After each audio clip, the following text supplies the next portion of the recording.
What's up, YouTube? It's the Action Figure Grader coming back to you with a very special Vintage Kenner market update. Lot 233 over at Hakes.com ended last night. Hakes Auctions is a very prominent auctioneer, and they get the best of the best, the creme de la creme, and you would not believe some of the items that were in this lot. This is certainly one of the better lots of Vintage Kenner Star Wars items that I've seen from Hakes in a while. And there were no deals to be had, that's for sure. While some of the items did come in below the estimates from Hakes prior to the auction starting, I still think that the prices that they achieved for a number of items were pretty incredible. And I'm going to divide it into two different videos because there's just too much to go through.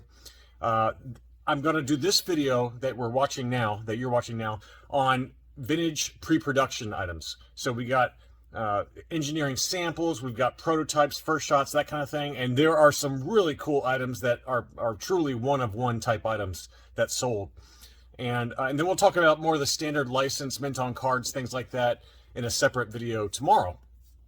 It would just be too much to cover it all, and I wanted to do it justice and really show you the types of amazing items that Hakes gets. And I can tell you that it attracts the big whales in the collecting community. They clearly have, there's a lot of money out there at the upper end of the market.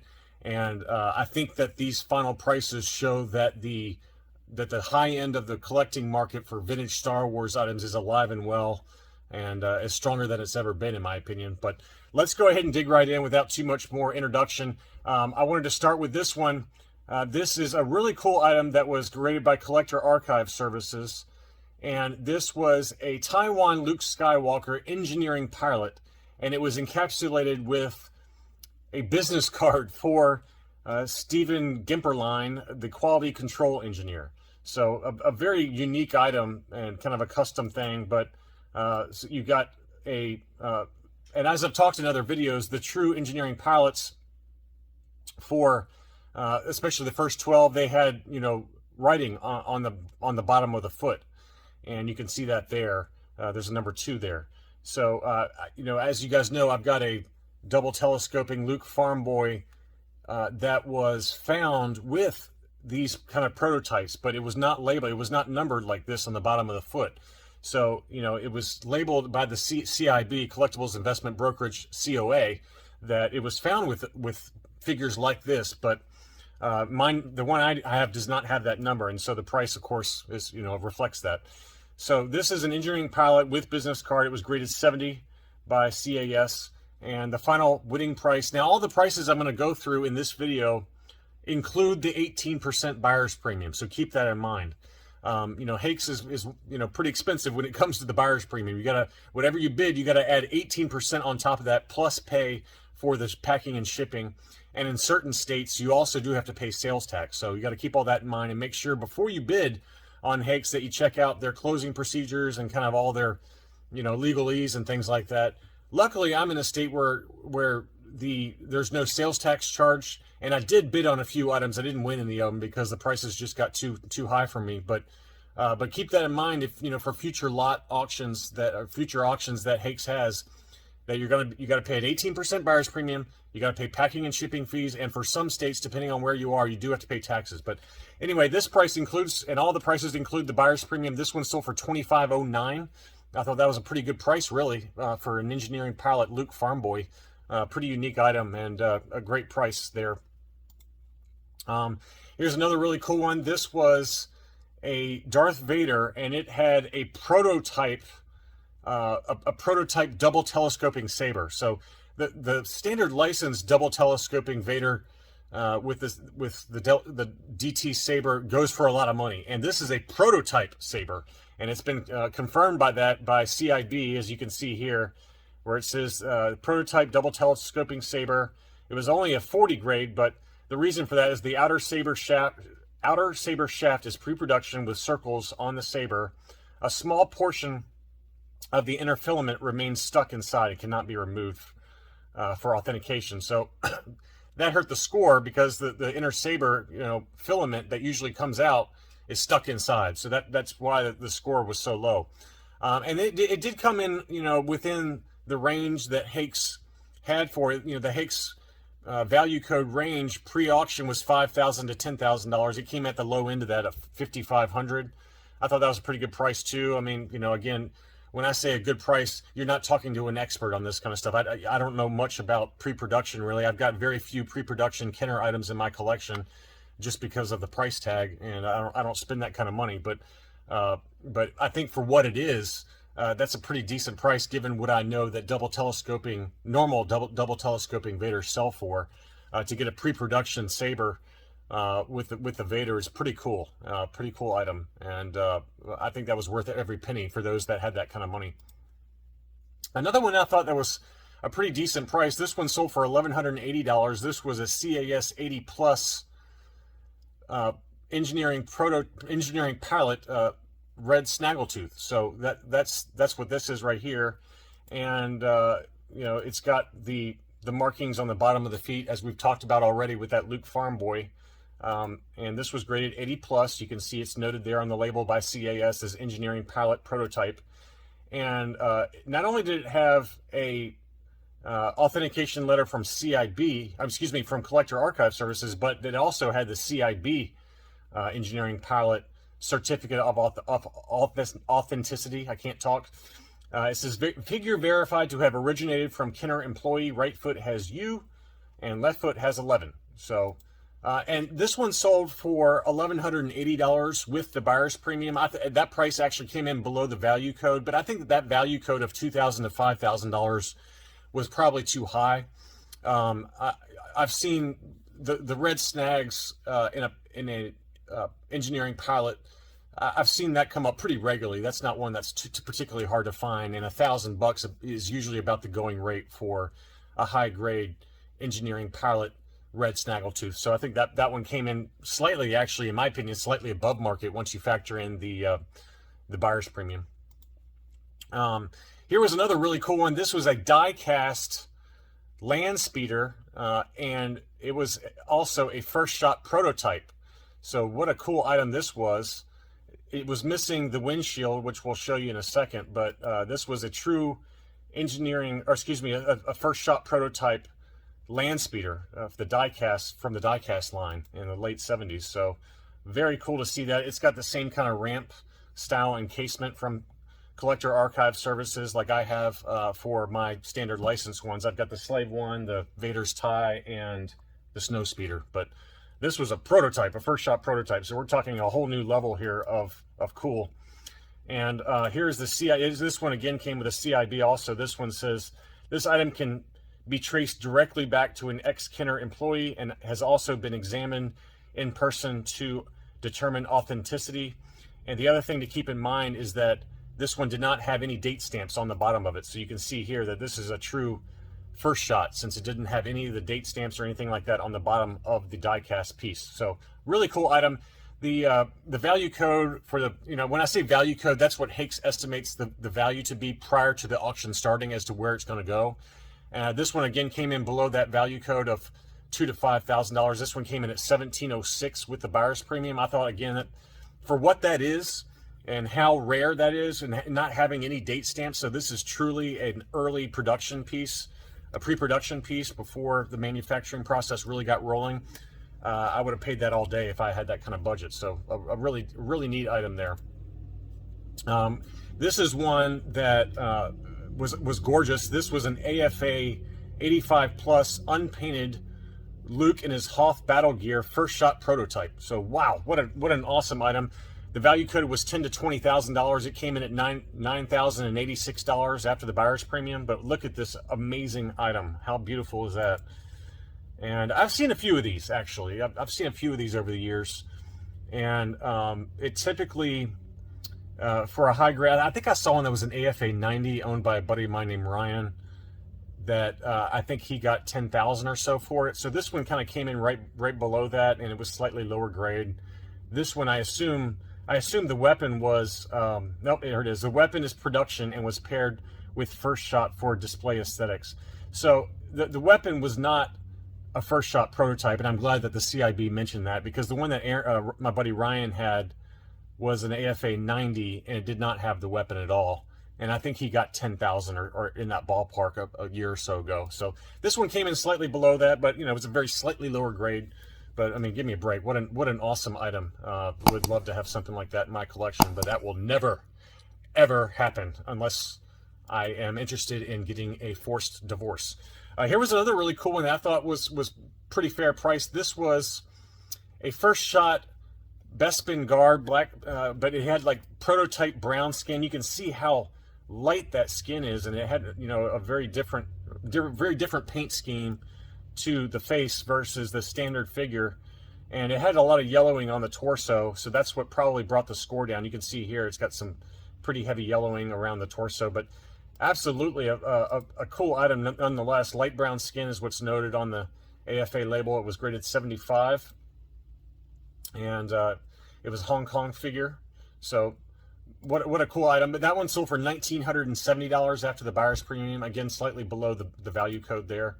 Now here's another one that was really cool. First time I've ever seen anything like this. So this is a first shot prototype Probot. So this came in like the, you know, one of those Empire Strikes Back play sets, but this is all in beige plastic. So truly a first shot, and what a cool item that is. You can see beige plastic there, AFA 90 also. So what an awesome item. I've never seen anything like that before, and that one sold for $8,500 and change after the buyer's premium.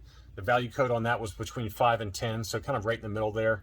But I've never seen one like that, and I don't know if I'll ever see another one like that again, but very, very cool prototype.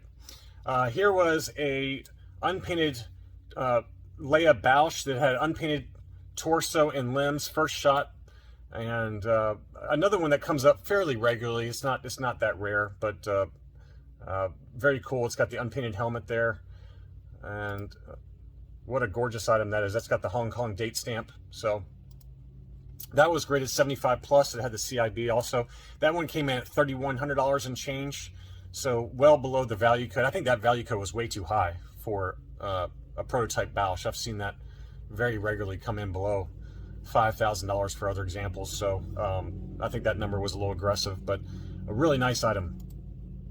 Here's one I've seen a few times, but man, what a cool item. This, you know, the action figure carrying cases, you see like a C3PO that's kind of clear plastic, and then you see this one, which is much cooler, which is the Darth Vader case that is cast in like a dull kind of matte gold finish.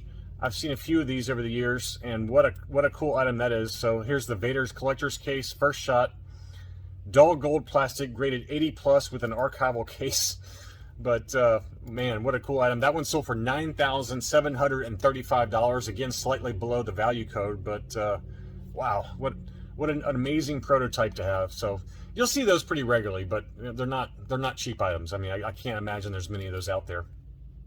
Another really cool one was a very early proto mold Jabba the Hutt conceptual design. So we all know the Jabba the Hutt playset that was produced for the the Return of the Jedi line, but this was made in-house, and I'll show you the CIB in a second that kind of details the manufacturing process.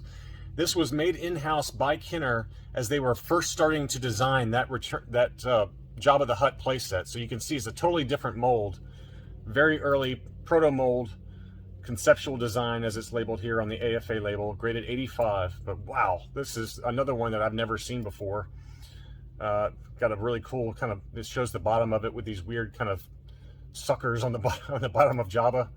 Here's a close-up of the face. Totally different sculpt versus you know, the final production toy. But there was a section I read about it. Oh, it was on the description for here's the description in the Hakes auction. Long two-piece rotomodal Jabba the Hutt from Kenner's popular 1983 Return of the Jedi toy line. Jabba features conceptual design earlier in the process, as the final prototypes used a different type of mold. AFA graded 85 plus, or 85. So wow, what an amazing item. So that one again sold for $99,548 after the buyer's premium, towards the upper end of the estimate from Hakes, and I would expect that, just given the kind of, I would think, one-of-one nature of that item. Really, really cool. There were also a couple of really interesting Ewoks figures from the Ewoks TV series. We've seen over the year, I've seen over the years anyway, some kind of these Series 2 figures. There was like a bunch of Series 2 figures that were planned, but I guess because they just didn't sell well, the Series 2 figures were never actually produced for retail. But there were some, prototype type figures that were made. And here's one of them. This is a proto mold, again, made in-house of a Series 2 figure. It's got like a little horn as well as a mace or club. Proto molded action figure Bondo with club and horn, so graded 70. And here is the description. Proposed Series 2, which was not produced, of Kenner's popular 1985 Star Wars Ewoks TV series toy line. I don't know if it was popular, if they never made the Series 2, but comes with club and horn. This is a proto-molded figure, meaning that it was created totally in-house at Kenner. The mold was made in-house, and the part was injection molded in-house as well. This is in contrast to the production molds, which were made of steel by outside vendors. So apparently there were some prototypes that were made of steel by outside factories, but these were the proto-molded figures in-house at Kenner. So a really interesting piece of collecting history for those that have the budget for it. So that one sold for $8,254. Kind of at the upper end of the range as well. And there were a couple of them actually. Here's another one. This is a first shot yellow, orange, and blue and peach prototype of a figure named Gaff. That was a Series 2 figure. That was graded 85 by AFA, and that one sold for $13,570. So really interesting figure there that ugly as sin, but just gives you a kind of a sneak peek at what could have been if that Series 2 of Ewoks figures had actually been produced for retail. And then there were also a couple of other figures, prototype figures. This was a first shot Jan Tosh from the Star Wars Droids line. This was graded 85 plus, so very high grade. That one sold for $2,920. He comes up fairly regularly. I guess there's been given that these were towards the end of the line, a number of these first shot Jan Toshes and Kia Malls have shown up over the years. But the weapon, again, is production and was paired with the first shot for display aesthetics, but that's graded 85 plus. And again, that sold for $2,920. So really cool to see that. Another interesting one that I had never seen before personally was the first shot side gunner. This is a really interesting item, and you can see that there. Really cool, non-factory colors. Awesome case by AFA too. So, wow, what an awesome item. So, great photos too. Great job on the photos. So that sold for $5,151. Again, slightly above the estimate for by Hakes for the auction. But here's the label on that. Dark brown, peach, and yellow, graded 80. This is the side gunner again. So another interesting pre-production vehicle.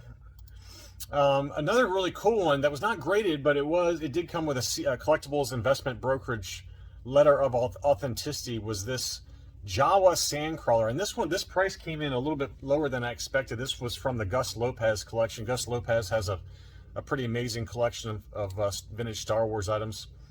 That one sold for $3,374, but it came with some, prototype remote controls. And here's the prototype Jawa Sandcrawler with, early boxes and things like that. So pretty unique.